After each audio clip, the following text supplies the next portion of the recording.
Tuhia ki te rangi, tuhia ki te whenua, tuhia ki te ngākau a te tangata. He aha te mea nui o te ao ko te aroha. Ko te aroha o te atu e tutune a tātou katoa tihei mauri ora. Kia koutou e te hunga e matakitaki mai nei, nau mai, hara mai, whakatau mai koutou. Kei te mihi atu kia koutou no enei ngā maunga whakahi o tāmai ki makaurau, ki o maunga whakahi. Te mihi ki atu kia koutou, nau mai hara mai ki te karanga o te kaupapa o te rā. Nau mai hara mai ki tēnei kaupapa rongonui. He wā whakamaumaharatanga ki te wakarā a te toa a uenuku. Nau mai hara mai koutou, nō reira.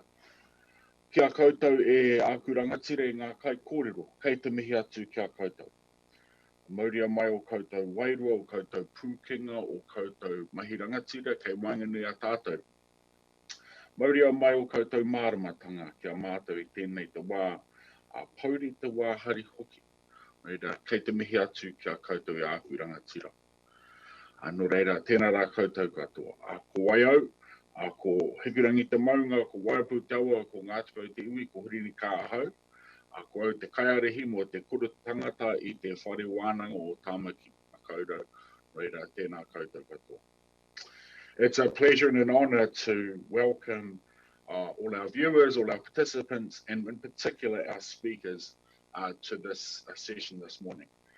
From the proud mountains of this region of Tāmaki Makaurau, we welcome you all to we welcome your proud mountains as we gather in remembrance and thought, as we remember the sad events of 35 years ago and its meaning, as we gather for wisdom, for truth, and for justice.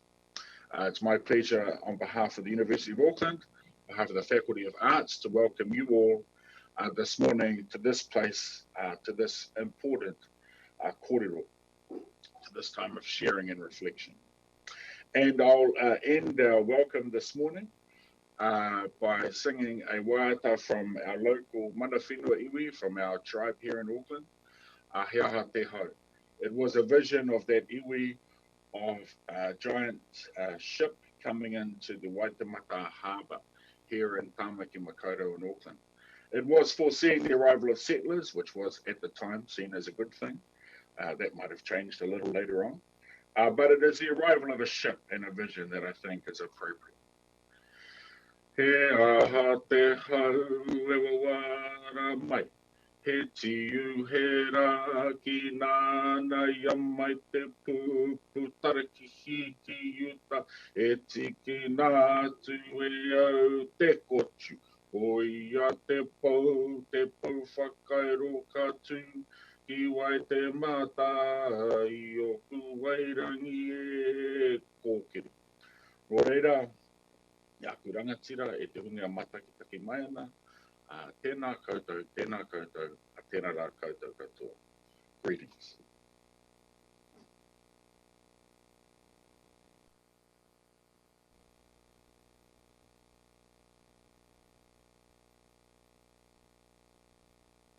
Te atua manahope e te tumunui e, te haamai tēnei mātou ia oe.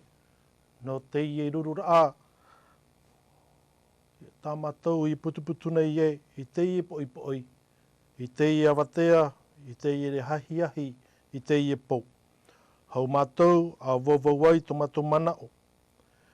Te mānao na ona i mātou, i te whaiai wharu e mai i te ao, o te haere, o te rewa, o te hoi atu i hawa i nui. Te tere rā hope a mā ohi. Te iroto i torima tō rato wārua, e a pāruru o i a rātou. Te a māruru nei mātou, i tō mātou mawheti i Māori, i Aotearoa nui, o te whaari mai i te i putuputura a. A rata i oa i tā mātou wawau rā parau, ai tau i rā mana o, i ni ai hoi te i tau rā parau, o te totoa rā hia i te pahi, Rainbow Warrior, tō ruaharu māpēra matahiti i te i nei, e te mau paura atomi, o tā te hau wharani, i rawe i roto i a maohi nui. You can go ahead, Anna. Āwha i te mei oe i te whā, o tā mātou e tano i a tūtawa. Ia mahemo mai te parau tano, te parau mau, i roto i te iamira, mā te au ato anei. Te haamaru ne mātou ia Roxanne Panchasi, wahine e ia David Smith tāne, i naha nā raua hoi i haamanu ia i te irurura, i ni ai te tahua na tirara. A whari mai oe i te mo manihini, o te ape mai i te irurura, o ia hoi i Oscar te maru tāne, o Stephanie Mills wahine, o Rebecca Priestley wahine, o David Robie tāne, e teie tawini o vau e nā Manuireva. A wharo mai, i naha te ia oera hoi te mana e te aroha. Greetings to everyone and anyone who are listening. I have finished our karakia, our prayer for this meeting. I give it on to you, Roxanne.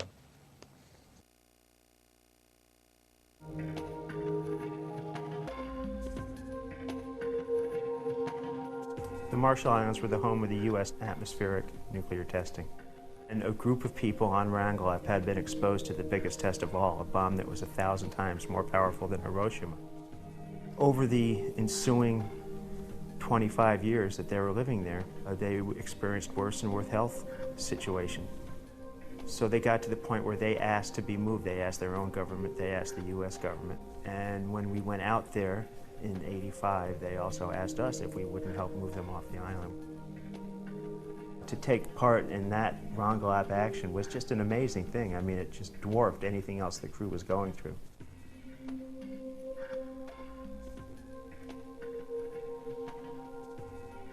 I was in my bed asleep when the bomb went off. I didn't really realize what it was. I just woke up. And I thought we'd been in a collision with another boat at sea. So I looked out my forward porthole and I saw the lights of Marsden Wharf. I thought, well, okay, it's not my fault. I got up and everything was upside down in my cabin. I could see water, about 1 meter below the main deck level. I had no idea what that could be. I figured somebody left a tap running is really what went through my mind. And that's when the second bomb went off. And it went off right under our feet. And I thought, okay, it's time to go. So I walked back aft, calling out abandoned ship, trying to look into cabins as I passed them. Went outside on the casting deck, crawled up onto the dock, stood there looking at the boat with all these bubbles coming up out of it and thing. And that's when Davey Edward, the chief engineer, came up to me and said, well, Fernando's down there. And I remember arguing with him about it, thinking, oh, come on, Fernando's gone into town. That's what he always did. It was a surprise to find out the French did it, and at the same time, it was a confirmation that what we were doing mattered. About 2 days later, we had a memorial service for Fernando. It wasn't until that we had to lift that casket up, I had to lift that casket up with several others and carry it out, that it all came crashing down, and all of a sudden I realized that inside this big box was this dead friend. And it was very real and very final.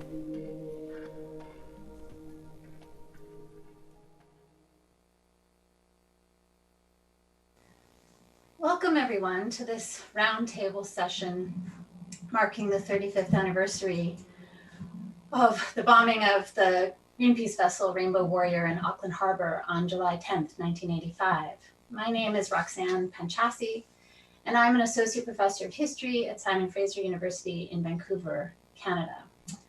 I want to begin by acknowledging that I'm joining this virtual session from the unceded traditional territories of the Squamish, Musqueam, and Tsleil-Waututh peoples. I am a settler, an uninvited guest on this territory. I stand in solidarity with efforts to acknowledge its centuries-long history and to defend it and the peoples indigenous to them against further harm, violence, and exploitation. I want to thank Hirini and Ina for opening our session properly and for connecting us to the peoples in New Zealand and in the Pacific today. Whatever else we might talk about today, we cannot lose sight of the people and lands most affected by this history that is a history of colonialism at its very heart. I want to thank the organizers of this meeting of the Society for French Historical Studies, the University of Auckland, and its Europe Institute, which is a co-sponsor of this session, and Massey University, which is co-hosting the conference as a whole. And I want to give a special shout out to David Smith and the team from H France that's running the show behind the scenes. It's an awful lot of work and I'm very grateful. Finally, I want to extend an enormous thank you to everyone in the audience who is listening or tuning in from various places and different time zones. And this includes people from many regions of the world. And I'd like to extend a special welcome to those who may be joining us from Tahiti or other areas most affected by French nuclear testing. The victims of testing should never be far from our minds today. While I had hoped originally to be in Auckland, gathered in person with our panelists and others, it is a great privilege and honor to be your host on this alternate platform. And I'm excited that this discussion may be accessible in some ways to people who wouldn't have otherwise been able to attend or to join us because of the way that we're doing this now. So let me just start by saying a few words about how things are going to work for the next hour and a half about. I will be moderating this session, including 4 wonderful panelists who are all based in New Zealand, and I'll introduce them in a minute. A few moments ago, we shared a short video that was produced by Greenpeace New Zealand, just to kind of situate us visually, quickly in relationship to the French state-ordered bombing of the Rainbow Warrior that took place in Auckland Harbor on July 10th, 1985. And this session was originally going to take place in Auckland on July 10th. It was a bombing that resulted in the death of Fernando Pereira, a photographer working with Greenpeace who was on the vessel at the time. Over the course of the next 40 minutes or so, I will pose a series of questions to our panelists, beginning with one of them for each question and leaving time for others to add their thoughts and comments. After these rounds of discussion, we will open things up for Q&A with the audience. So throughout the session, we encourage those of you in the audience to post your questions to the chat using the chat function and addressing these to the host, which is H France. Private chat for this session has been disabled. And when you pose your question, and you can do this at any time during the session, it won't disrupt us as we're speaking, the panelists and I. When you post your question, just please indicate whether you'd like to appear on camera to pose the question during Q&A or whether you'd like to have your question read instead. And if there are any other concerns that you have during the session, please just send a message to H France in the chat. So with the exception of those who are posing their questions on camera, when they are called on to do so, we would just ask that audience members keep their video cameras off and their sound muted for the duration of the session. While I'll be acting as your moderator today, I am also a historian of modern France and empire who works on the history of French nuclear weapons and testing, first in the Algerian Sahara beginning in 1960, and then in the Pacific from 1966 into the mid-1990s, with, of course, legacies that continue into the present. The idea for this session came to me soon after I learned that SFHS would be holding its annual conference in Auckland in 2020. At the time, I thought, what an amazing opportunity to revisit this history that connects New Zealand and France to one another, but also to the peoples of the Pacific region and to more global concerns as well. So I reached out to a few people and through a sort of chain of emails and contacts was fortunate enough to secure the participation of our wonderful panelists. And I'd like to introduce them now. Anna Manuireva is a doctoral candidate at the Auckland University of Technology and a Tahitian cultural coordinator who was born in Manuireva, the smallest archipelago in Maunui, French Polynesia as it's known. Anna has relatives who have died from or are coping with cancer of the thyroid, the biggest concern for the local population in the area of France's nuclear tests. Stephanie Mills is Director of Campaigns at NZEI Te Ria Roa, New Zealand's largest education union. She worked in the 1990s as Greenpeace's Pacific Nuclear Test Ban. Nuclear test ban campaigner until France declared an end to testing at Mururoa in 1995. Stephanie has since worked on as Greenpeace's International Nuclear and Disarmament Coordinator and most recently chaired the board of Greenpeace New Zealand, Aotearoa. Rebecca Priestley is Associate Professor at the Center for Science and Society at the Victoria University, Wellington in New Zealand. She has published widely in the history of science and science communication, with an emphasis on climate change, sea level rise, and nuclear power. Her latest book is titled Antarctica, 15 Million Years in Antarctica, and it was published by Victoria University Press in 2019. David Robie is a professor of communication studies and Pacific journalism and director of the Pacific Media Center in the School of Communication Studies at Auckland University of Technology in New Zealand. A journalist of more than 40 years, he has reported on post-colonial coups, Indigenous struggles for independence, and environmental and developmental issues. Professor Robie has authored several books on the Pacific region, including Eyes of Fire, The Last Voyage of the Rainbow Warrior. Originally published in 1986, the book's 30th anniversary edition appeared in 2015. He was on board the ship as a journalist for almost, the Rainbow Warrior, as a journalist for almost 11 weeks leading up to the bombing in 1985. So welcome, everyone. Thank you so much for being with us today. I'd like to begin with the first question. I'd like to begin with Enna. Thank you so much again for the Tahitian beginning of our session. Whatever else we might speak about today, we need to keep our sort of attention and our thoughts on the fact that the bombing of the Rainbow Warrior was an incident connected to a long and harmful history of French nuclear testing in the region that dates back to the mid-1960s, with tests finally ending in the mid-1990s, as I said earlier, but with legacies, of course, that continue up to the present. So Enna, your personal and family relationship to this history as someone, who's from the place, I wonder if you could get us started with connecting us to this place and to the people that you have family and other connections to who were affected by French nuclear testing.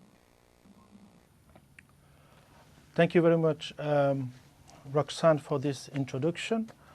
My connection with the nuclear testing by the French is very, very close to my family. My sister, just before me, was born with difficulty with her bones. She couldn't stand. She only crawls, for at least a year and a half, and started walking when she was 2. So that was quite. That's why it became very. It is very personal. On the other matter, my mother, who was on the island with my 3 other siblings, and my dad, they witnessed the very first nuclear test in 1966, and they were outside, they were working. My dad was a fisherman and a pearl diver, so they were all doing the work. They were told that there will be something happening, but they weren't aware of when and what are the measures of safety that were or not were given to them. So they were still outside. They saw this big mushroom. They went outside to see what was happening. And that is when some months later, my mom was telling me that they just carry on with business as usual. They weren't told about the danger. They were told that it was clean. The nuclear tests in Manuireva, at least on Manuireva and Whakatauwha, were clean. So they did believe the authorities over there. The church played a huge role in keeping the population in the know, but I suspect they didn't know much either, even though it was the French missionary. The administration, the mayor at the time, Tepano, was not briefed either about what was going to happen or when. They knew that something was coming, but they didn't know when. And it's only, my mom was poisoned with the eating the same, they went on the same diet. Our diet is based on fish and also what grows from the soil in Manuireva. So they all kept the same diet, and my mom had her lips bleeding because of the poison of the fallout, I guess, and which is the reason why we had to move we have to move to Tahiti from Manuireva when I was a year and a half. So it was for that reason my mom and my dad were very worried about what could happen to their children. And this is it. We grew up in Tahiti. I have go back to, as you said in the introduction, I have been back to Manuireva since the age of 10, 11, go and see some relatives who were at the time healthy, if you want, but now a lot of them have died, and the most spread disease there was the thyroid cancer amongst women. So I have witnessed as well some of the way the population was treated in Manuireva. I think I sent you a picture about the depot where the population had to find shelter there, and next to it you have the bunker for the military. So that's my connection. That's how close I am to this experience, and obviously I have lived through it. My other two siblings after me are healthy, so this is my connection with this topic of today. And I was just wondering, maybe we could have asked Oscar Manutahi Temaru to come on, because he was the one who spearheaded this movement, this whole movement since 1977, I think. So 50 years of the same fight. So hopefully we can have him, interviewing. Thank you. Welcome, Oscar. Yes, hello everyone. It's good to see you. And I would like to say first of all to Stephanie, if we meet on the street of Auckland, I won't recognize you with your new hair dressing, the white hair. Same for David. All those years. That was 35 years ago. Time flies, eh? Oh boy. How are you, Stephanie? Good, very good. Hey, I'm looking for some photos, when we've been to Here Tue with David McTaggart. Remember David McTaggart? He passed away now. I would like to have some of those photos as souvenir. Well, come back to the Rainbow Warrior. Yeah, it was just like yesterday. I don't know if Stephanie remembered that story. We were supposed to go on board on the Rainbow Warrior. The Rainbow Warrior was supposed to come to the Cook Island. Remember that, Stephanie? And we were supposed to fly to the Cook Island and go on board, and from there sail to Moruroa to stop one of the French nuclear testing. That was in 1985. And just at the bombing of the Rainbow Warrior, I received a text from Stephanie saying that the boat was bombed by, they don't know who, but right away I told her it has been done by the French. I was sure. We've been dealing with the French for years. So I knew right away it was done by the French. I've been to Algeria by the year 1960. And we start, demonstrating against the French nuclear testing from our elders, our tupuna. In the 60s, we were young and the church people. And we used to demonstrate every first week of March. After the PCC Conference of Churches, the one that was held on Ponape Island. And it was decided just to remember what has happened on the Bikini Atoll, Kwajalein Atoll, the Marshall Islands. So every week of March from 1938 for 30 years till the last, when Jacques Chirac decided to resume nuclear testing on the atoll of Moruroa. That was 1995.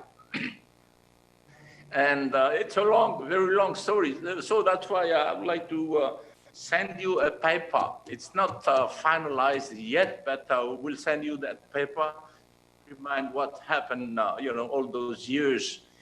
And what Anna just said, the same problem, happened not only on the Gambier Islands. Gambier is one of the closest islands to Moruroa.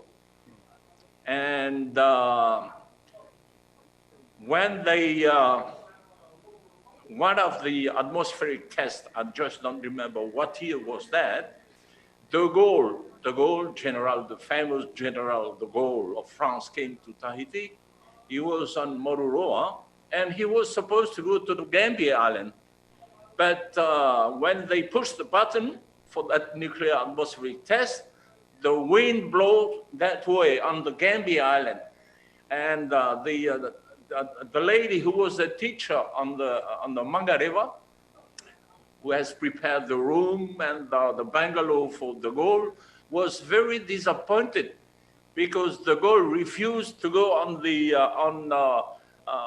Manuireva because he knew the clouds went that way. The weather forecast was saying that the nuclear radioactive fallout was going on the atoll of Manuireva. So de Gaulle refused to spend the night on the atoll of Moruroa, and the people of Moruroa were just put, of Manuireva, were put in a warehouse. Yes, they built. And the military in a blockhouse, a blockhouse built with cement and, irons. It's maybe 2 meters thick for the militaries.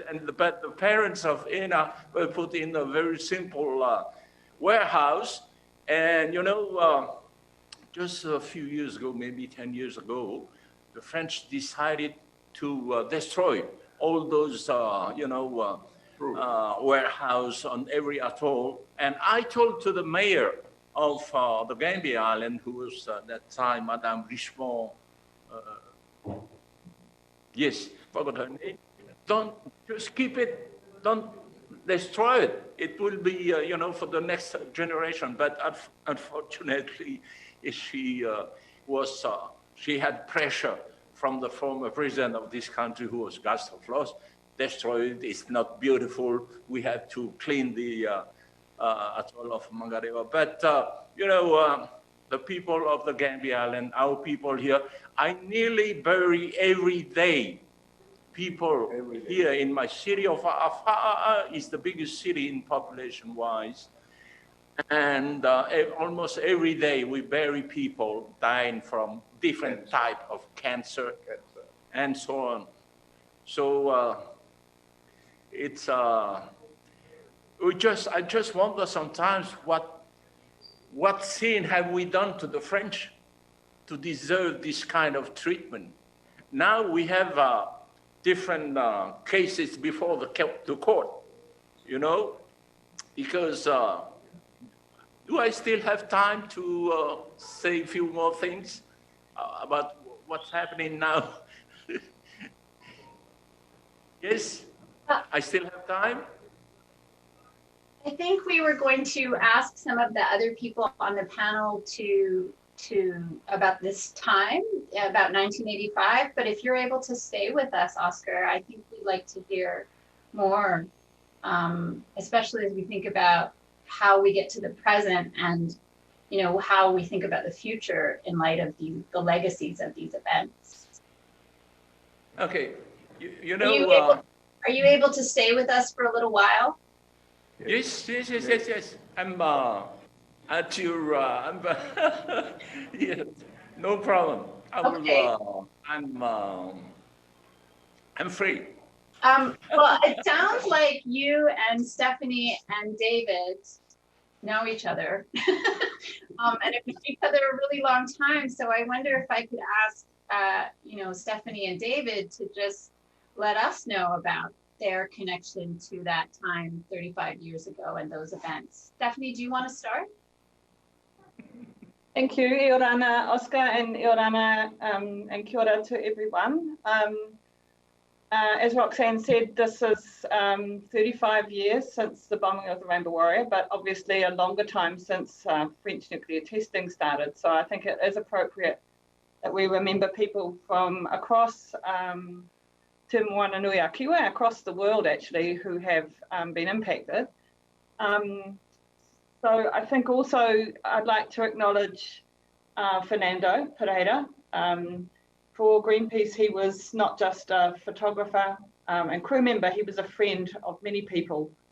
And his murder by the French state in the form of the bombing of the Rainbow Warrior is something that was a trauma for many people and for Greenpeace as an organisation that I think we still have as part of our history.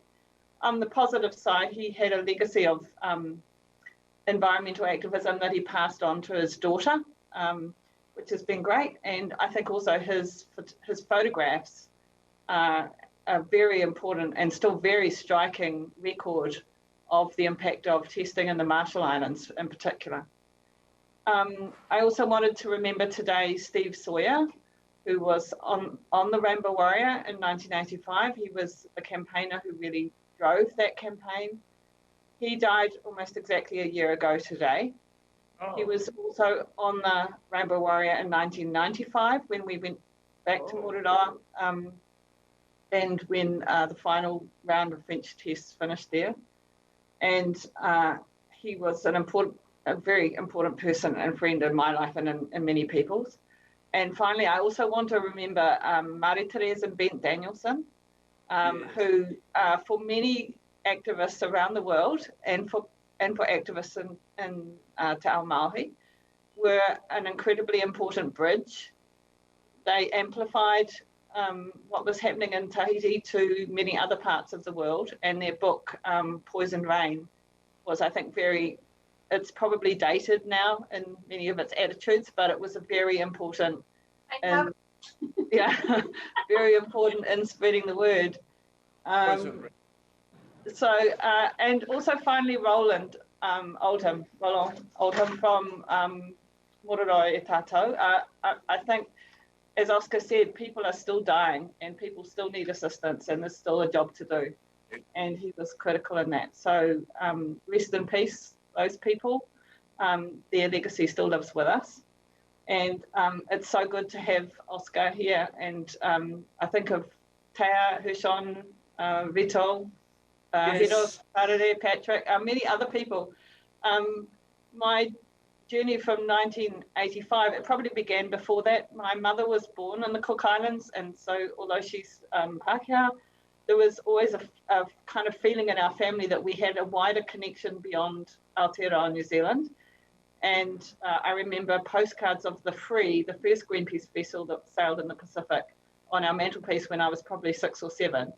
So I can blame that on my parents. But in 1985, I was actually working as a journalist on the Herald, and remember I think everybody in New Zealand probably remembers what they were doing that night or that next morning.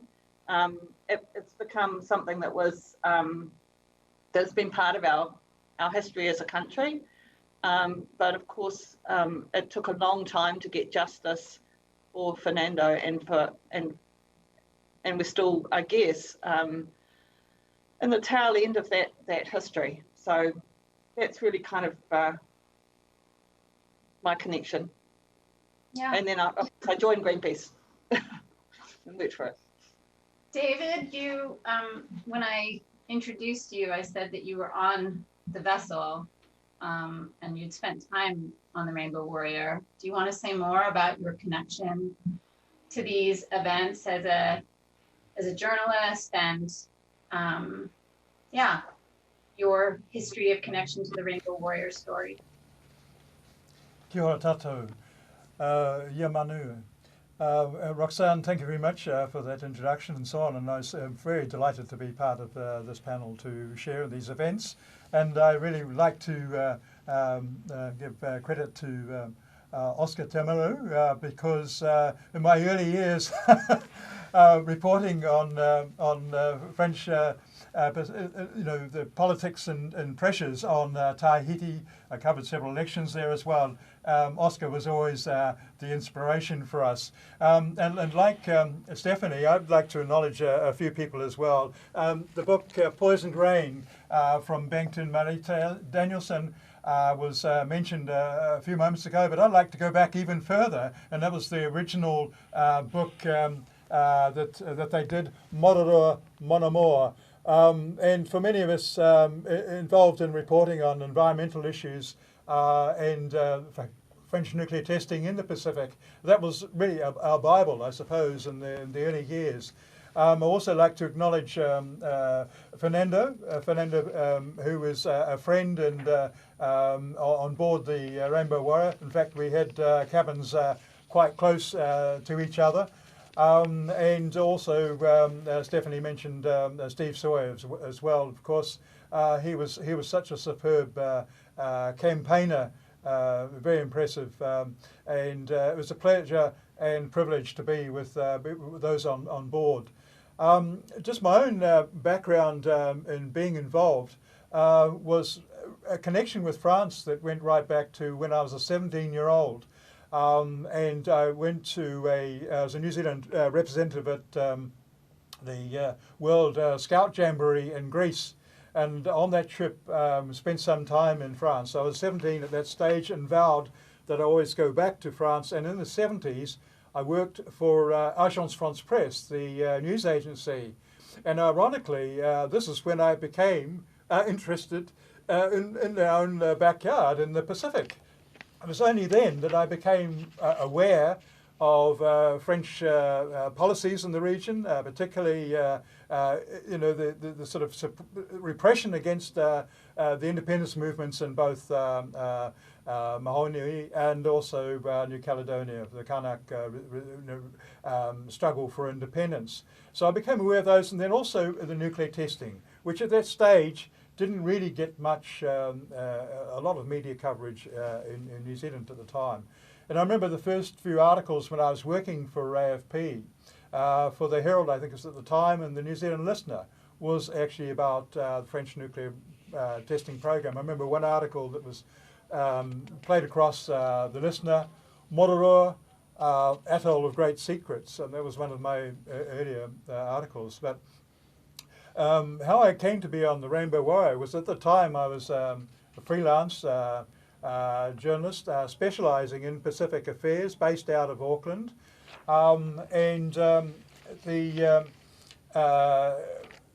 Elaine Shaw, who was then the coordinator, big acknowledgement to her and the role she played with Greenpeace in those early years. She was very keen to have a journalist going on board the Rainbow Warrior for this voyage, the Pacific voyage, to Rongelap initially and then going on to Mororo and so on. She approached me and asked if I would actually go. At that stage, Greenpeace had several journalists, but all from the Northern Hemisphere countries, in fact, including 2 journalists from France. And so my role, I joined the Rainbow Warrior in Hawaii and travelled for about 11 weeks, going up to Rongelap, covering the voyage there, and also the 4 voyages from Rongelap Atoll itself down to Majato, which the people of hearing the story about Manuireva, for example, similar sort of story of Rongelap, how the islanders were dusted with radioactive fallout from the United States test, in 1954, that Castle Bravo massive test involved. And they had a legacy of thyroid problems and illnesses and so on. And so the people of Rongelap decided they were going to move to another atoll. So the Rainbow Warrior came in as a humanitarian voyage to ferry the village from there to Majato, and that took 4 voyages. So it was a pretty momentous occasion, one of the most amazing experiences and moving experiences that I've ever had as a journalist leading up to the bombing. I was with the Rainbow Warrior up until Kiribati, Vanuatu. That was a very heady moment because Vanuatu had just become independent in 1980 and was one of the, Father Walter Lini was one of the great leaders of the independence movements around the Pacific, but also nuclear free. Vanuatu declared itself nuclear free at the time, and then eventually coming back to Auckland. So that's and just I had I sort of decided at the time this was a momentous occasion, the whole voyage. And so during the voyage, while I was reporting for media around the Pacific and so on, I thought this was really important to write a book and a collection of photographs about the experience and so on. And so this was the first version of the Eyes of Fire. And John Miller did this amazing wraparound photograph. He was one of the extraordinary chroniclers of independence issues and nuclear testing and so on in the Pacific as well, and then eventually ended up with this other one, it's the most recent one, five years ago. But one of the things was quite a big challenge to try and tell the stories very much from a humanitarian point of view, because one of the things, the tragic events of the bombing of the Rainbow Warrior, is there was a lot of focus, particularly in the media in New Zealand, about the bombing, the outrage of the bombing and so on. But it was, to my mind, it was very much the story of the people around the Pacific that have been suffering for decades from nuclear testing, from not only France but the US and Britain as well. So that's where my connection came in.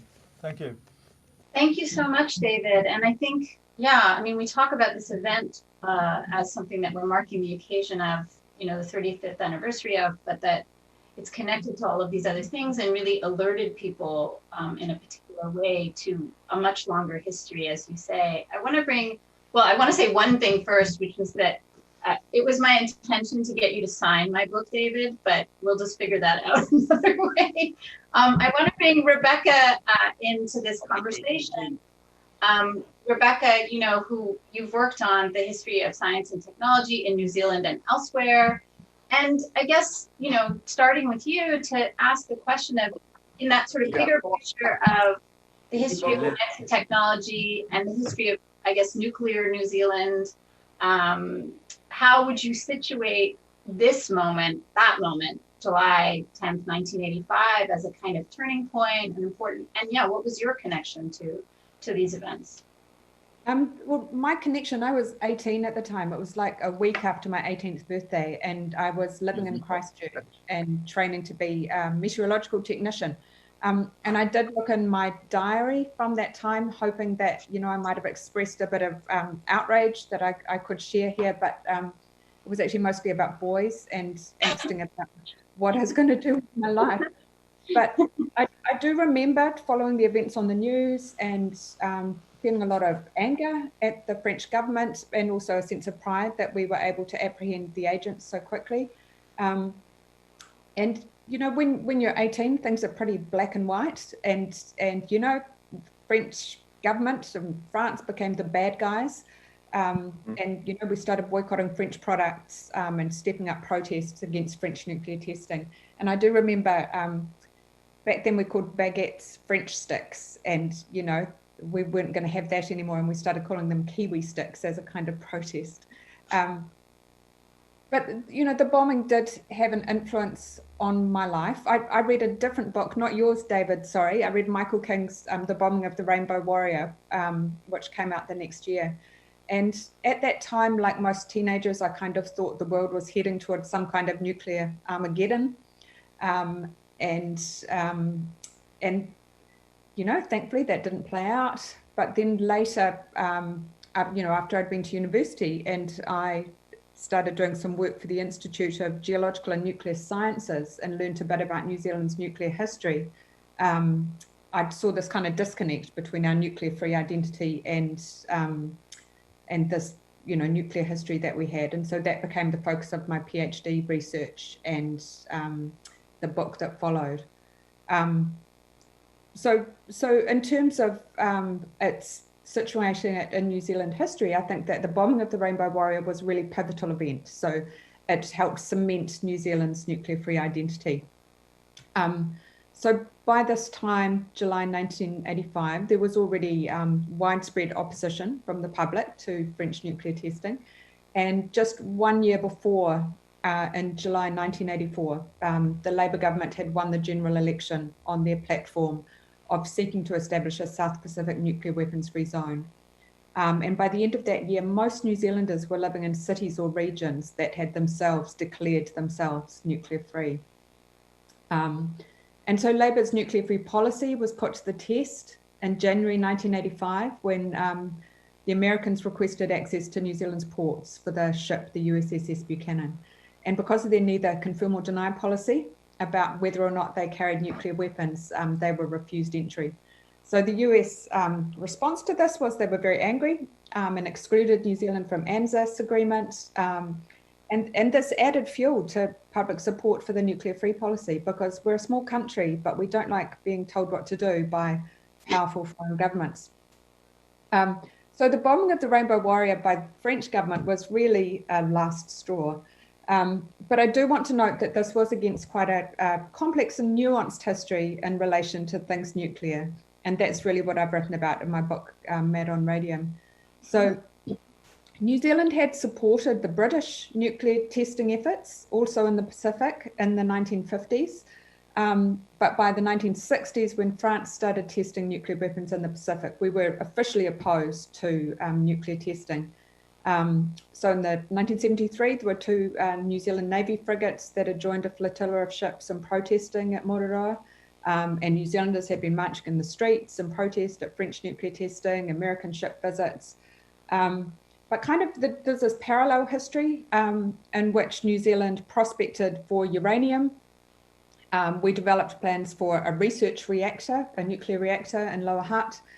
There were plans for a heavy water plant in Wairaki using geothermal energy. There were plans for a nuclear power station in Auckland to supply the growing demand for power. But for various reasons, and most of them economic rather than ideological, none of these things went ahead. There wasn't enough uranium to mine. Turned out heavy water was easier to acquire from elsewhere. Discovery of the Maui gas field meant that we didn't need nuclear power. So it was in 1987 that the nuclear-free policy was formalised with the passing of the New Zealand Nuclear-Free Zone Disarmament and Arms Control Act. And this widespread opposition to nuclear weapons, whether testing them in the Pacific or carrying them on ships through our water, was kind of able to expand into an antipathy to all things nuclear, including nuclear power. Yeah, and I think that pretty much holds today. Thanks so much, Rebecca. I think I just want to, I'm mindful of the time, so I just want to remind the audience that we welcome your questions. If you want to put them in the chat, in about, somewhere in the next 7 to 10 minutes, we're going to open this up to a broader conversation, question and answer period. So if you have questions and comments that you'd like to put in the chat, and just a reminder that if you do want to come on camera, you let us know. I guess bringing all of you in various ways, one big question is to think about, why it matters to mark this anniversary now. I'm the moderator on this panel, but I wanted to do this and have this conversation with all of you, and then now have the added privilege of having Oscar join our conversation, because I work on the French side of things. And, in terms of the media, the kind of denial of the bombing, and then the kind of scandals that ensued in the French context, the relationship and the kind of perspective on New Zealand, and the history of all sorts of denial of nuclear testing, of France's responsibility to, pay restitution to victims, to even acknowledge victimization, those kinds of things. So I bring that to this conversation. And I guess for me, working on these things, it's always a matter of what matters in the present, and how the history of something like the bombing of the Rainbow Warrior, but the broader history of testing, it's not just a history, it's something that is alive in various ways, either you know, the ways that people's lives continue to be affected in terms of health concerns, the environmental impact, and then it's connected to things that we need to be worrying about in the present that are related in terms of nuclear threat and the longer term legacies of testing. So I guess I'd like to ask you, maybe starting, you know, again with Anna and David, since you're sitting in the same frame, when we think about why it's important to mark an anniversary like this 35th anniversary and think about the future, you know, what, and I know we have a clip of your students, David, that we'll share whenever you're ready for that. But yeah, what do you think is the significance of marking these anniversaries, 35 now, and then when that second edition of Eyes on Fire came out, it was the 30th anniversary. What does it mean today to do that, to acknowledge this history? Well, I think it's critically important to keep the stories alive and to revive them continuously. We did this project about 5 years ago at Auckland University of Technology, involving about 40 journalism students. And we gave them assignment. Basically, it was a living history sort of a assignment where some of the students went and did news stories featuring the various people involved over the years. Some looked at the environmental issues, how they'd moved on over 3 decades since the bombing. And others did studio interviews trying to develop a story and the history of what really happened. And I think one of the things that really amazed us with this, the millennial students really had no real knowledge of the Rainbow Warrior background and the geopolitics that were involved and the whole events that were so incredibly important back in those 1980s. And that was quite extraordinary. That is sort of like this gap in history to a certain degree. And so the response that we got from students was enormously enthusiastic about the project. But I think it's really important for... Should we share that clip now? Should we share that clip? Okay, yes, because I think we'll get a little bit of feedback after that. Yeah, good. No, we have a little bit of that. Yeah. The 30th anniversary of the Rainbow Warrior bombing is approaching. The vessel used for campaigning against nuclear testing was bombed twice and sunk by 2 French operatives in the port of Auckland in 1985. To mark the occasion, journalism and television students from the Auckland University of Technology have started on a storytelling project this week. Journalism major Anya Chong-George is enthusiastic about the task. One of the things I really love about journalism is that you are constantly learning. So the opportunity to learn and to do something so like in depth is really, really exciting. Pretty much we're like being put out of our comfort zone and given such an important project. So I think having that opportunity to make a difference, I guess, spread awareness, which I think is definitely one of the main goals as a journalist you could ever have, to inform people. Anya says getting the chance to meet with some who were on board at the time is valuable. I think it's one thing to read something from a textbook, to actually seeing them face to face, hearing from them firsthand what the experience is like, how they felt, what happened. You know, I think it's a completely different experience to just reading it. Also majoring in journalism, Mabel Muller is looking forward to taking part. I think it's awesome. I think further on in the future, I'd be able to look back and say, oh my gosh, I was part of that 30. Like, imagine the 50th, and looking back and saying, oh, actually they had a 30th and I was part of it. So, yeah, I think it's a really good learning experience, and it's going to be a really good opportunity for us to grow as learning future journalists, I guess. She says as a Pacific student, this event is also significant. I think that Pacific people that live in New Zealand have, an influence back home, because, people back home look up at us like, oh, they live in New Zealand, they get all these advantages living there. And so I think it's important for us to be informed so that we could inform them. Yeah, I guess it hasn't personally affected me, but I am from the Pacific Islands, and it has something to do with the Pacific Islands, so yeah, I think that makes it all the more important for me to know more about it. New Zealand is quite a small country, and so for them to stand up against this kind of thing was really, really significant.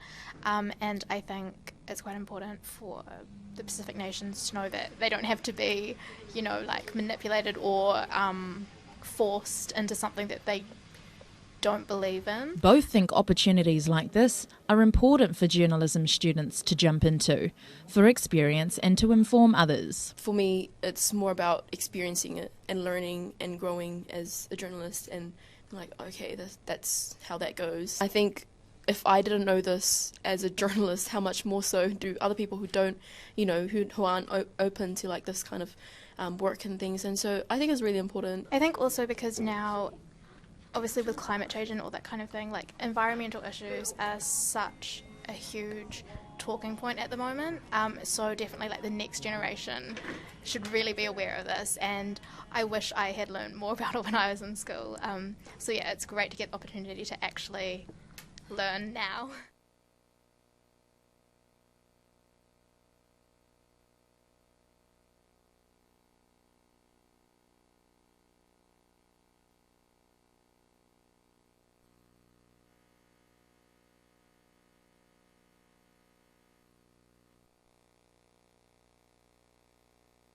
All right then. Well, it was a great clip of these two students, and I do want to highlight one moment in it where one of the students, you know, talks about being Pacific and from the region of testing, and how important it is that she was living in New Zealand. You'll know this story better than I do, David, that she was living in New Zealand, but that she's from the region of testing, and she says that participating in this project was especially important to her, I think. Can I just add something too about I think the contribution that some of the media did over the years, because in New Zealand at the time, we were quite naive really. This was an act of state terrorism, and the police were caught unprepared, but they did an amazing investigation. But for the media, this was completely out of left field in a way, and as well as the shock that we had at the time, was actually sort of. But I would like to pay a credit to many of the French journalists who actually did a lot of the major investigations, and I think that just very very quickly, you know, that initially it was seen, and the way it was portrayed in media as an underwater gate was a common sort of epithet we used for it at the time, but that later became Blunder Watergate. As it became, you know, more and more revelations came out and showed that there was a pretty inept, you know, operation, in the sense that what hadn't been taken into account by the DGSE was that this is a small nation, as you've, and it's a nation of incredibly inquisitive people, and they notice small details and so on. So the things were exposed fairly quickly. But what, you know, the real breakthrough came in September 1985, when Le Monde, the crime reporter Edwy Plenel, who was mentioned briefly in one of the video clip that you showed right at the beginning, Roxanne, his investigations, he basically sort of produced the smoking gun, if you like, with the official government involvement, and of course it led eventually to rolling heads, with the head of the DGC resigned, and then of course there was also the defence, or actually the head of the DGC was sacked, Admiral Pierre Lacoste, and then it was the Defence Minister Charles Hurneau that was forced to resign. But it was Plenel that actually sort of broke these stories, and then Plenel, many years later, he started this independent investigative website called Mediapart in Paris.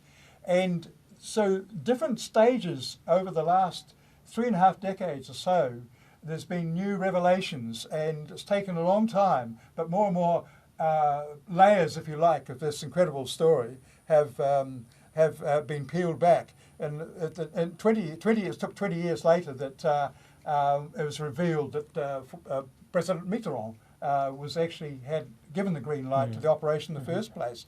And then it was also 30 years on, we had the actual bomber, Colonel Jean-Luc Gister, who admitted his role, and he apologised for it. But it's a beautiful quote that I have to share with you. And he said at the time, when he admitted this role, he said, "For us, it was just like using boxing gloves in order to crush a mosquito. It was a disproportionate operation, but we had to obey the order. We were soldiers." And then, of course, Christine Cabon, she was the woman who infiltrated Greenpeace office in Auckland there. She was tracked down by a couple of French journalists in one of the southwestern local newspapers. And she, once her cover had been blown, of course, her career had ended as a spy. And she'd tried to keep silent all these years, but she eventually spoke out. And so, step by step, the events keep unfolding. And it's really important, I think, to have events such as you have organised, Roxanne, thank you very much, to keep this event alive and to explain to new generations and have new generations involved in the whole geopolitical consequences of this, and particularly for our region. Well, we're starting to get a couple of questions from the audience, but I wanted to just come back to Stephanie. You know, when we were talking about this and planning, you know, what does it mean to you? I mean, obviously there's this personal connection in terms of the friends and colleagues that you had at the time, but what does it mean to you in terms of your activism and your, you know, investment in some of these questions to commemorate something like this 35 years later? I'm not really so interested in what it means to me as to how you know, what we do as individuals and collectively changes things. So I suppose my response would be, you know, the campaign against nuclear testing was in Greenpeace's DNA from its start in Vancouver, and the tests that, you know, the first sail up to Amchitka to stop the American tests there. But I think that the campaign in the Pacific was slightly different in that we had to have the mandate of people in Tahiti. And Oscar, again, I just say that was such an important relationship. We could not have been in Tahiti without the blessing, I guess, of Oscar and other people, people like Gabby Tetirahi as well. I mean, there were so many people, but I think that we were quite naive too about the pressure that people in Tahiti were under. And I mean, I think I used to joke about it, but I only had to visit. You know, I'd get met at the airport by various immigration police. I'd then get followed around and have my photo taken. There were you know, I mean, Oscar knows the story. It's like East Germany, eh? You have the Stasi there, just in a different form. And so I think that was a real challenge for us, particularly from Anglophone, Anglo-Saxon countries, then working both in the Pacific with Pacific partners and in an organisation that was global. And I think part of the impact of the bombing actually was that it didn't just bomb the Rainbow Warrior in Auckland, and really sank the Greenpeace office in France for quite a number of years.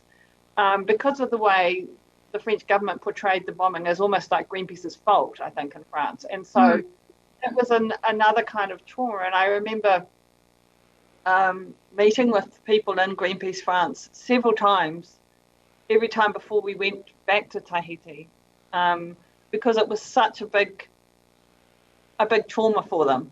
And I mean, I guess what I would say, though, is that, you know, as Rebecca described, over the decades, the mood shifted, not just in New Zealand and in other countries around the world, but certainly in Tahiti and certainly in France. And so, you know, by 1995, when Chirac resumed testing, just after the world had, you know, tried to renew the non-proliferation treaty and people were trying to get a comprehensive test ban treaty, I mean, there was a majority of people in France opposed to testing. There were, you know, dozens of boats in the Pacific Peace Flotilla, not just from New Zealand, but from Australia, from Chile, the Waka from the Cook Islands, there were people all over the world. There were 5 million people that signed a global petition. So, it was an example of change from the bottom up, from people up.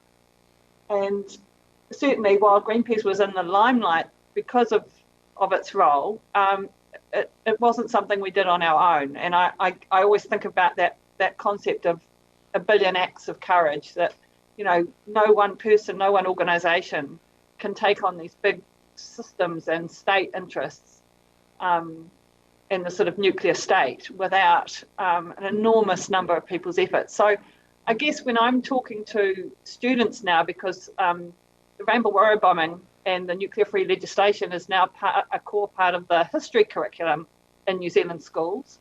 Unfortunately, not everybody does history, but it should probably be taught much earlier. But, my children and their friends are saying, "What happened, Mum? What happened?" And so I think telling that truth, it's more than a story, it's a truth about what happened, is really important, because it's not just about nuclear, it's not just about the bombing of the Warrior, it's about people having agency to make change. And so we didn't win a campaign, we moved power. And I think that kind of analysis is incredibly important if people are going to, we still operate Greenpeace in the Pacific to some extent, but in some ways that was the high watermark as well. 1995, when we had an office in Fiji, we had people working in Papua New Guinea, and we were working not just on nuclear testing, but on climate change, on fisheries and so on. And so, I guess my hope would be is that Greenpeace itself can recommit to some of that work and continue to honour the partnerships it's had with people and organisations in the Pacific. Yeah, that's great, Stephanie. We actually had a couple of questions about that longer context before the 1980s, and another question about the future and, hopes for what Greenpeace might be engaged in into the future. So I think you sort of covered those a little bit, or addressed those in your you don't have to ask response there. But we have, I think, someone who's willing to come on screen, a question from, I think it's Lucy Isaacson. Hello. Yes. Oh, hi. Is it Lucy? Did I get it right? Okay. Yeah, it is. Yeah. Lucy Isaacson from the UK. So I'm involved with getting people ready for climate change risks and understanding what is happening and the impacts of their activities, and to shine a light on positive opportunities now, particularly right now, post-COVID. We know we have to use different ways to bring people on board for that journey. And I think this story is quite a powerful one for some of them. And I just wondered, it's almost feels like a permission asking, but how do the panel feel? And I know we've heard some already, but how do the panel feel about us using the story to shine a light on this wider education, and that things aren't quite what they always seem, even today? Does anybody want to speak to that? Oscar, did you want to say something about that? Great.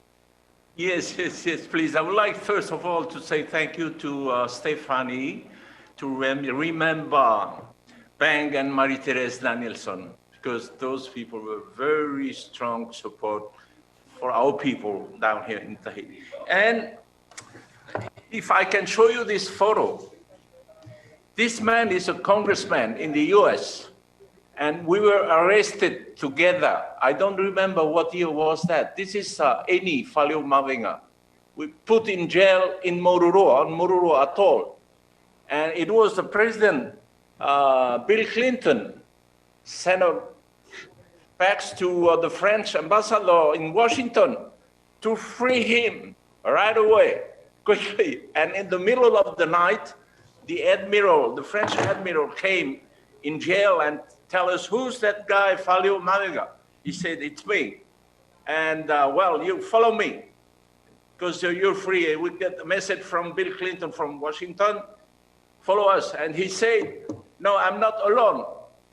I came with all the other fellows. If you want to free me, you also have to free all those guys. So, yes. So that's why in the middle of the night, the French admiral had to find out a plane to take us back to Tahiti because the roads in Tahiti were blocked.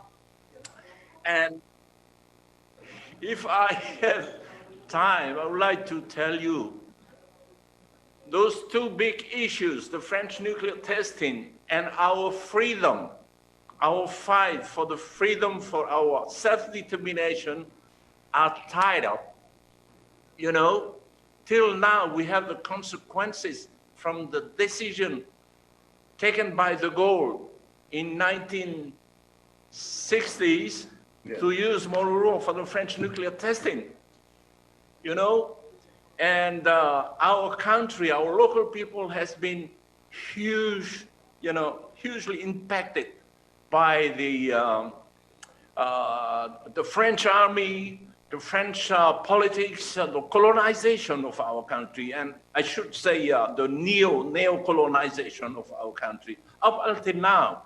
And I want to remind you, a couple of years ago, the current president of our country, he made a statement in our parliament saying that we have been lying to the people of French Polynesia for 30 years, saying that the French nuclear testing is harmless, you don't have to worry about anything. And in 2013, to be very short, we succeeded to take our country back on the list of the country to be decolonized at the United Nations. And the United Nations is asking to the French information about nuclear testing that has been done in our country from 1966 to 1996. And there's no answer from the French government up until now. And October the 2nd, 2018, I sued the French government, the former president of France, yes, and the current president, Emmanuel Macron, before the International Court of Justice. And let's say a couple of weeks after, they decided to remove me from our parliament. And now we are before the French court. After tomorrow, we'll be demonstrating before the French court to tell them to respect the decision taken by the United Nations. And we want to be under the justice should be a Tahitian justice, because right now, for years, over 170 years, we are judged on the name of the French people. We want to be judged on the name of the Maori people. That's our fight. And there will be a petition. We will send it to the world so the whole world will know what we are doing. Thank you, Stephanie. Thank you, Robie. It's nice to see you again. And Anna. Thank you so much. For questions, I'm ready to. Anna, do you have thoughts on this idea of using this story? I think when we talk about the resolution of some of these things, people talk about money that was paid, to Greenpeace, the acknowledgement, that sort of these indemnities. But of course, if we look at that bigger picture history in terms of the people affected by testing, it's unfinished business. Yes, it is. Yes, thank you, Roxanne. It is. I'm going to concentrate a bit more on my community, because those are the people who have suffered, have died, and also are still dying because of the nuclear testing. One of the things that you might be shocked to see when you go to Manuireva is when you go to the cemetery, you'll see a lot of babies and children who died up there at the cemetery. So, and also I went there, every time I go there, I did some research, and you start interviewing people, you will notice that, as I mentioned earlier, a lot of the women there carry the scars of a cancer of the thyroid. So you talk to them and you'll be surprised to see how many of those mothers, grown mothers, have suffered and are still suffering, going through the physio or chemo, I guess, and having to take their pills.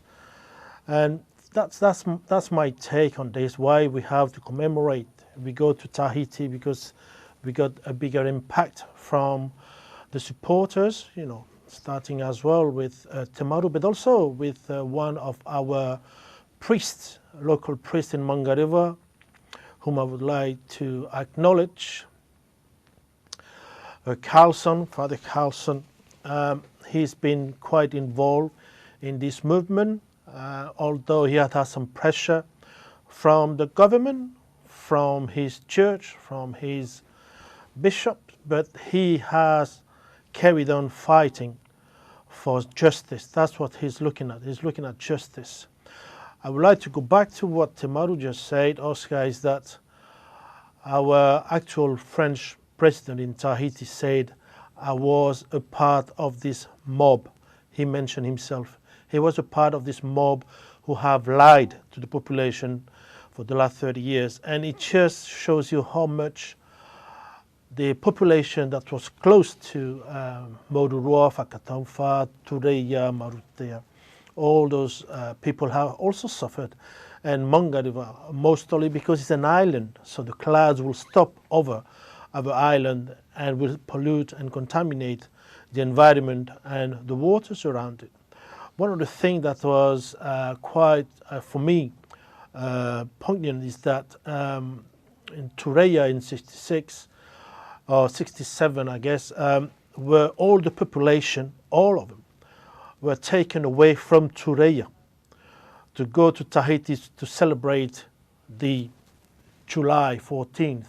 All of the population, nobody was left on the island. And for that, they said that they could go to Tahiti to celebrate with the French or with the other population the whole of, I think it was for a week they were there, if it's not two. So they were taken back while their country, or their atoll, that is an atoll, was being polluted by the fallout. So you see, there is a way where, to me, I'm closer to my community because of acts that have been perpetrated on that community, on my community, and it has still suffering. We still have people dying from there, or having to go to the medication, but still dying. And that's why we need to commemorate for the babies and for the old people who died from this disease. That is my message to those who are listening to us on this day. Thank you so much, Anna. Rebecca, do you have thoughts on, the nature of the significance of commemorating this particular event and how it fits into a bigger picture, either in terms of the nuclear history of New Zealand or where things are at now in terms of those commitments? Did you want to add anything to that? I guess given that I'm trained in history, I'm going to say that it's always important to acknowledge these past events. And that was a crazy time in New Zealand's history and the Pacific's history. And we're going through a pretty crazy time right now. And I think at a time when we were standing up for what we thought was right, and I think we could even say that was a bit of evidence-based decision-making that we were doing back then and that we're trying to do now. So I think it's I'm coming from a New Zealand perspective when we were standing up and doing something different from the rest of the world, and that's what we've done with COVID as well. So I think it's a good time to sort of talk about other times in the past where we've done that. Yeah, I was wondering if somebody was going to bring that up, so I'm glad that you did, because we're all watching you all. I think we have another question from someone who's able to come on screen, from Charles Hanna. Hi, let me just switch it off. Okay, here I am. Hi. This is really a great discussion, and I'm incredibly grateful to all of the panelists and to you, Roxanne, for organizing this. So I'm a New Zealander. I live in Los Angeles. It's interesting, but people wonder why a year after Trump became president, a year after his inauguration, that after many years of being eligible for American citizenship, I actually decided to become an American citizen. And my wife, when I got back from the ceremony, posted a photograph of me with my American flag and my certificate of citizenship on her Facebook page, and all of her friends and my friends responded, "Why is a New Zealander wanting to become an American citizen?" Well, you know, what happens in America has a big impact on the rest of the world. And I'm a storyteller. I'm a film and television producer. And I thought, that's, you know, I need to be here at this pivotal moment in what's happening in America. And then late last year, I saw the LA Times had a supplement about what happened in the Marshall Islands between 1946 and the 50s. And when I talked to all of my American friends, all of whom were very progressive and very liberal, and asked them, did they know about what America had done in the Marshall Islands? Of course, none of them did. I mean, this was very soon after the Second World War, when America and the Marshall Plan that followed the Second World War was beating its chest and saying, look what we have done. We have rid the earth of Nazism. You know, we're great people. And what did they do? They had these nuclear tests on Bikini Atoll. And the story, as I've researched it, has become, it's even worse than I originally thought. Not only did they have the tests on Bikini Atoll, they had taken the people from Rongelap off the island and then brought them back 2 years later. Why? So that they could, as I understand it, so that they could actually research and test the impact of radiation poisoning on these people. Yep. And I came across a documentary made by John Pilger in which he showed some footage of doctors and scientists on the east coast of the United States referring to these people who were being tested as savages. So this is why this connects with the Rainbow Warrior is this. The French, it seemed clear to me that because the Rainbow Warrior had become a sailing ship, as we all know, in Florida just prior to going to Rongelap and prior to heading the plan to go to Mururoa, and the fact that the boat and the crew had taken such profound action, as David was talking about, at Rongelap and in the Marshall Islands, that Unu and Lacoste, they saw, oh my heavens, this is really, there's a great possibility that this is going to go really bad for the French, that the world is going to know about what we're doing in Mururoa because of the Rainbow Warrior. Because if you think about what they did, it was unimaginable. I mean, Auckland is the largest city of a friendly nation. The French have been, I mean, New Zealand forces were involved in the liberation of Europe. And that was not many years before. So for this to happen, there was a level of extreme terror, it seems, on behalf of the French. And it's also clear that the DGSE had a number of failures, including the trying to blow up the Iranian embassy in Beirut, not many years before. So all of these things came together for this terrible, terrible, terrible act. And the only thing that I could say about it, just in summary, is that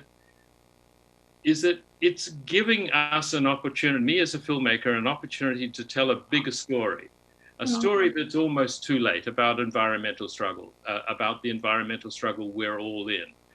And so I as tragic as it was for Fernando, and as difficult as it was for all of the crew to lose their shipmate, the Rainbow Warrior in 7 years had an extraordinary life, and there is a great story to be told, and because of this story about the Marshall Islands, I have a sense now that American audiences might be interested in knowing, and the people I do business with, the people who buy the shows that I make, might be interested in this story at this moment.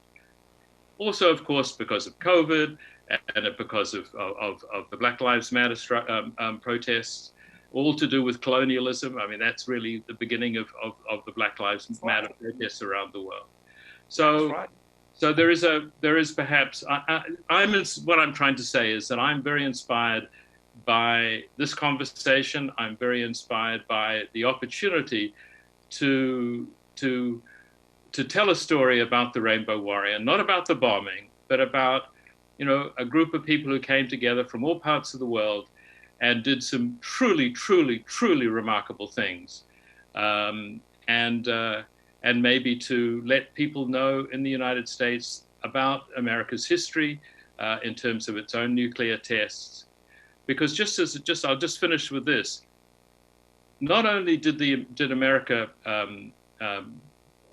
explode numerous bombs on Bikini Atoll, they also brought, and this is a horrifying piece of history, a lot of the nuclear waste from the tests that had happened in Nevada and buried it in where the bomb had gone off in Bikini Atoll and put a concrete dome over it. Well, what's happening? Climate change has happened. Sea levels are rising, and all of the terrible is now leaking. I mean, this is horrifying, and this is what's going. And again, I'll finish with this last point. At that time, America, the Marshall Islands was what was called a U.S. trust territory. Wow, isn't that an astonishing contradiction? Thank you for listening to my long dissertation.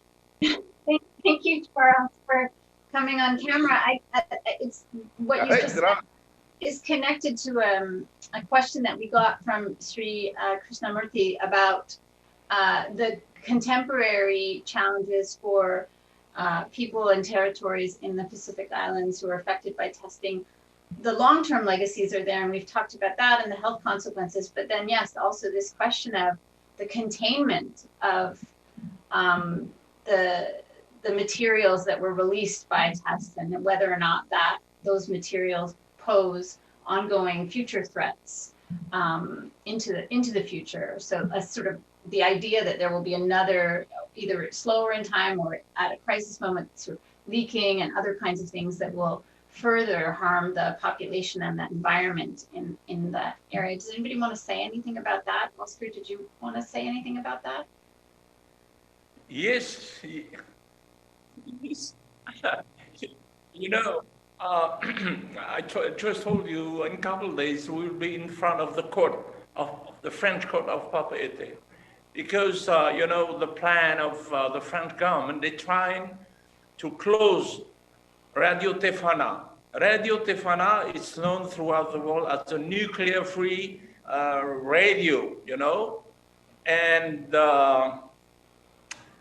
they are also preparing the assassination of the political leader who is in front of you. Yes. And because of his fight against the French nuclear testing and the fight for our self-determination. And I would like to ask Anna about the idea of, you know, to join the movement throughout the world, Black Lives Matter, to add Maori Lives Matter.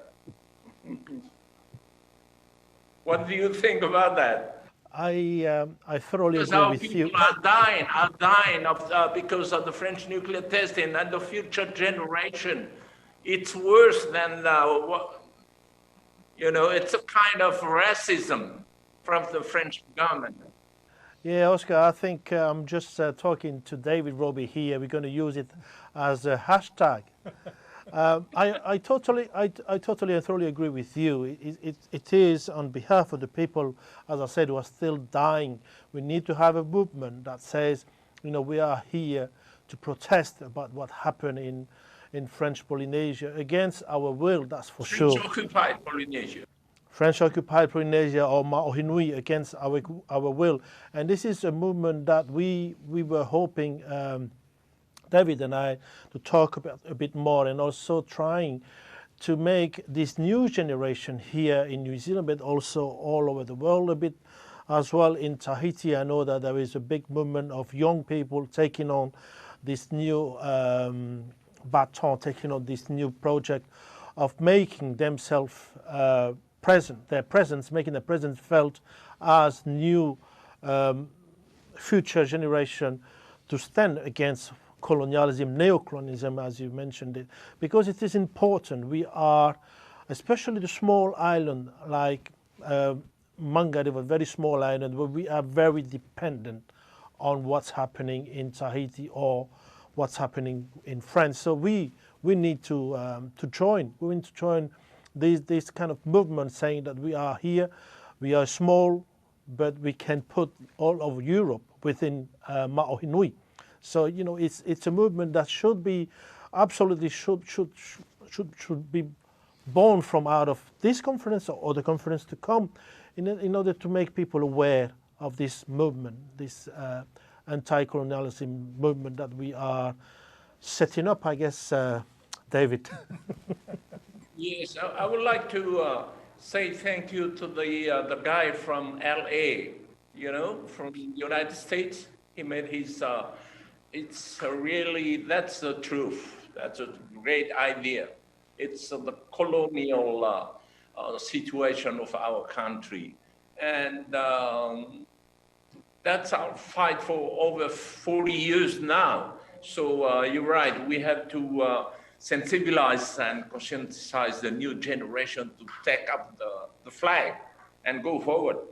And we need the whole world, the support of the international community. That's very true. Does anyone else want to, Stephanie, did you want to say something? Well, I think that point, Oscar, about the international community, and it was one of the reasons I mentioned Bent and Maritire, is because I think everybody can play a different role in this, in any struggle. But, I think Lucy's question about whether this story can be used to help inspire a new generation of climate activists, I'd say absolutely. I think story is the most important thing we have as humans to express, both the pain of being human and also the hope. So in terms of that global reach, I think, when Oscar mentioned Enefela Mairanga from Samoa, Greenpeace is a global organisation and our crew were always global, but we also always had people from Tahiti, whether it was Oscar or other people on board. And I remember being, when we were tear gassed and boarded in 1995, when we sailed into the test site, and a few of us were left on the Rainbow Warrior and towed to Howe, and we kind of disappeared for 4 or 5 days. And as a result of this panel, I went back and looked in my box of, memories, and there were copies of my father's fax to the French ambassador and the Prime Minister and various other people who'd written on my behalf. But actually, I wasn't really afraid, because I knew about the 5 million people that had signed the petition. I knew that Greenpeace officers around the world would be organising protest actions at every French embassy everywhere. I knew that, I hoped that the Prime Minister Jim Bolger would be doing something on my behalf as a New Zealand citizen. So I think that global reach has been something that Oscar has always put effort into, and I think it's an incredibly, it's not just a strategy, it is because we're connected, right? But it's also a really powerful way of people being able to be allies in a struggle. So yeah, I guess maintaining, telling stories so that people can know and then act to support people is really important. And I think that was one of the successes of the French nuclear testing campaign, from my perspective, was that it did become something that it went from, people who are directly impacted to people in the wider Pacific, the churches, the governments, local communities, to being a nuclear-free Pacific, to being something that was broader through the international legal system and so on. So it took many years, but that's how change happens. It takes a long time. A lot of people. Thank you so much, Stephanie. And I want to, we're going to need to wind down. Oh, did you want to say something, David? Sorry. You're smaller, so I see you. Well, just picking up on Stephanie's theme, the storytelling for truth and justice has certainly been a motivating influence that I've had as a journalist over many years, and I do think that the media has enormous responsibility to doing and providing a space for that storytelling for truth and justice and so on. 2 years after my Rainbow Warrior book came out, I was detained twice in New Caledonia by French military, and it's a fairly minor, it was a form of harassment, but it was fairly minor compared with what many people have faced in the independence movements in New Caledonia and Tahiti as well. But it certainly gave me a personal taste of what it means when you're harassed and detained at gunpoint in the first instance. But I wanted to pick up on a statement that Walter Lini has passed on now, but when he's the founding father of Vanuatu and became independent, he said, "We will not have independence just because we have gained independence, in that case, from both France and Britain. We will not have independence until the people of Manuireva, the Kanak people, and the people of West Papua gain their independence." And I think that's a fundamental critical issue for the whole region, and in terms of even of climate change and so on, that fundamental issue is about independence and self-determination for our Indigenous peoples. Thank you so much, David. Thank you, David. Thank you, David. Well, I just want to thank, we're going to wind down now, and I just want to thank all of you for participating in the panel. Rebecca, Stephanie, David, and Oscar for joining us. It's been really an honor to have you as our special guests today.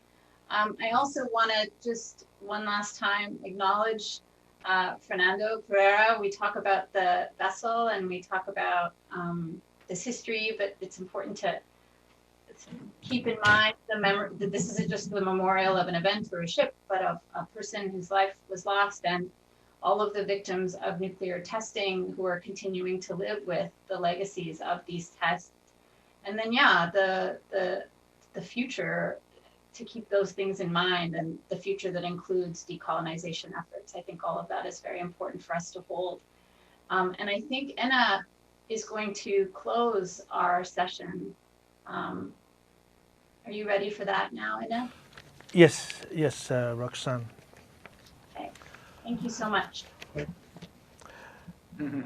Te atua mana haupe, te tumunui, wa tāpē mātou I te hope ara o te e wawaura prau, o te ai tawira manao, wa whaaro mātou, ia mātou, nā roto I te ie tahua na tirara, wa horo a mātou I tō mātou manao, wa haere mātou I mua, kia riro o ia te ie rurura.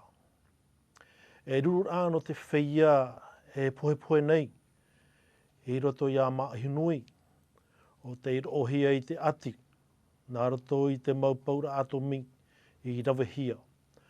E haaman o mātou, ia Fernando Pereira o te ipohe, o te mate, I te tupitara ahia o te Rainbow Warrior. Ia mana o mātou, haaman o mātou, te mau tamari, te mau pepe o te ipohe, nā roto I te mau tupitara atomi, o te ohia I te nā maumai. No reira, e te tumunui e, a paruru o ia rātou, a paruru o ia mātou. Wa riro te irurura e whaai te itara I te nuna ata atua o te ao nei. Te orara, o tō mātou mau whenua, mai te ao Māori, e te ao Māohi. Mā rorurhei a o tau, wa o te tātou rurur āini ai te tahuana tirara, ia mai ta I tātou.